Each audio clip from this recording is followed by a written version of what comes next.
আসসালামু আলাইকুম দর্শক বন্ধুরা, আজকে আমরা সবাই ভাই ব্রাদার মিলে যাচ্ছি চকে। আমাদের এদিকে চক বলা হয়, আপনাদের এদিকে মাঠ বলা হয় নাকি চক বলা হয় কমেন্টে জানিয়ে দিবেন।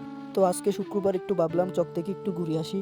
তো আমরা সবাই ভাই ব্রাদার মিলে কথা বলতে বলতে হাঁটতে হাঁটতে যাচ্ছি। সব সময় আমরা এই পথ দিয়েই চকে যাই।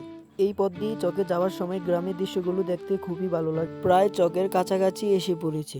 সামনে যাওয়ার পরে দেখলাম সূর্যের আলো অনেক বেশি, তো ভাবলাম এসে পড়ি। তার আবার ভাবলাম যে না, একটু চক থেকে ঘুরে আসি। তো সামনে না দেখতে দেখতে এখানে দেখতে পাচ্ছেন একটা ভুট্টা ক্ষেত। ভুট্টা গাছটি অনেক সুন্দর। তো এই রৌদ্র দিয়ে আমরা সবাই ভাই ব্রাদার মিলে কথা বলতে বলতে হাঁটা শুরু করে দিয়েছি। তো আমাদের চকে অনেক সুন্দর একটা কাঠের ব্রিজ আছে, সেই ব্রিজটা আপনাদেরকে দেখাবো। যেটি দেখতে পাচ্ছেন সেটি হচ্ছে ধনিয়া পাতা আর ভুট্টা গাছ। যখন গাছগুলো বড় হয়ে যাবে তখন ধনিয়া পাতাগুলোকে নিয়ে বাজারে বিক্রি করা হবে। সামনে গিয়ে দেখলাম আলু ক্ষেত। তো আমাদের চকে অনেক ধরনের ফসল করা হয়। আলু গাছটি দেখতে খুবই সুন্দর। সামনে যেতে না যেতে দেখলাম টমেটো গাছ। টমেটো গাছগুলো খুবই ছোট, কয়েক মাসের ভিতরেই এই টমেটো গাছগুলোতে টমেটো ধরে যাবে। তো সামনে গিয়ে দেখলাম একটা ঘাস ক্ষেত। এই গাছগুলো গরু ছাগলের জন্য করা হয়েছে। এই গাছগুলোতে খুবই ভিটামিন।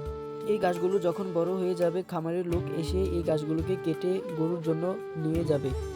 এখন আমরা কাঠের ব্রিজে এসে পড়েছি। এই কাঠের ব্রিজটা অনেক পোক্ত করে দেওয়া হয়েছে। আমাদের গ্রামের অনেক লোক টাকা তুলে এই কাঠের ব্রিজটা দিয়েছে।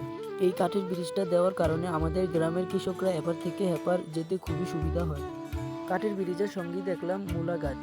কাঠের ব্রিজের আরেক পাশে দেখলাম কুমড়া গাছ লাগিয়ে রেখেছে। খুবই সুন্দর দেখা যায় এখান থেকে।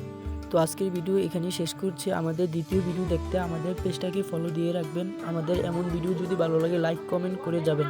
আসসালামু আলাইকুম।